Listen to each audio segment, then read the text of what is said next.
Maintenant, passons au deuxième verset de Surat Al-Fatiha, dans lequel Allah subhanahu wa ta'ala dit « Alhamdulillahi Rabbil Alamin » dans la traduction approximative du verset, louange à Allah, Seigneur des mondes. Donc nous allons voir comment bien prononcer, comment bien réciter ce verset et quelles sont les erreurs fréquentes à éviter, comme nous l'avons fait précédemment.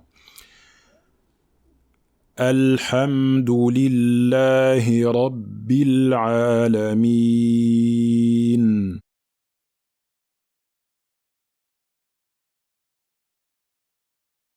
Voyons maintenant quelles sont les erreurs à éviter. Nous avons tout d'abord la lettre lam qui se trouve dans le nom d'Allah, lillahi.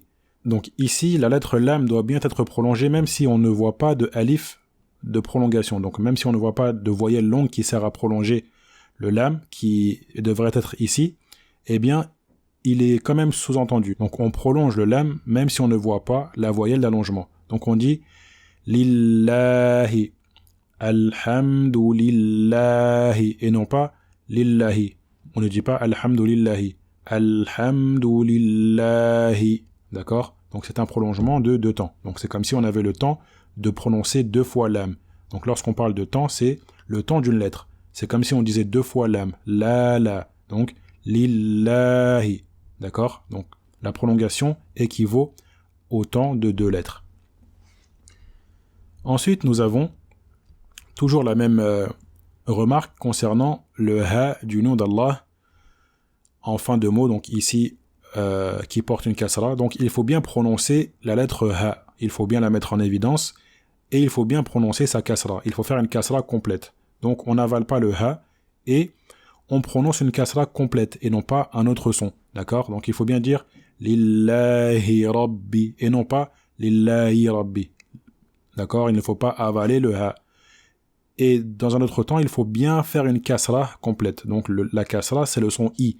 Donc il ne faut pas dire e, comme certaines personnes le font. Lillahi, lillahi rabbi. Lillahi, alhamdulillahi rabbi.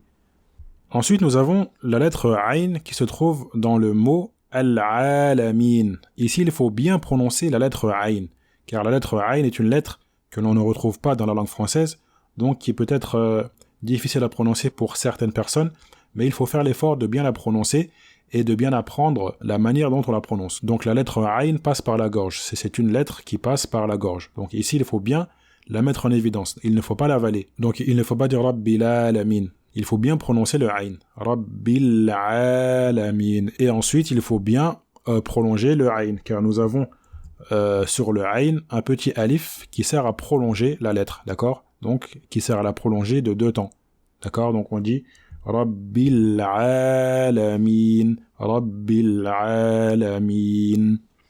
Et enfin, la dernière remarque, c'est le fait de bien prononcer la lettre noun en fin de mot. Donc ici, elle porte une fatha, mais lorsqu'on s'arrête dessus, eh bien, on met un sukun. C'est une règle de la langue arabe lorsqu'on s'arrête en fin de phrase, en fin de parole, eh bien, on s'arrête sur un sukun. Donc on ne va pas dire Alhamdulillahi Rabbil Alamina, mais Alhamdulillahi Rabbil Alamin. Donc lorsqu'on s'arrête sur le sukun, ici il faut bien prononcer la lettre Nun, sans exagérer, comme nous l'avons dit pour la lettre Mim de Ar-Rahim ou bien Ar-Rajim. Donc il ne faut pas trop allonger la lettre. Il ne faut pas dire Al-Alamin. D'accord? Et dans un autre temps, il ne faut pas également trop la raccourcir. Donc on ne dit pas également Al-Alamin.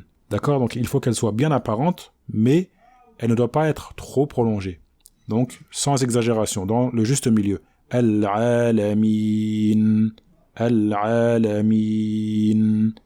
Très bien, maintenant nous allons répéter le verset entièrement. Alhamdulillahi Rabbil Alamin.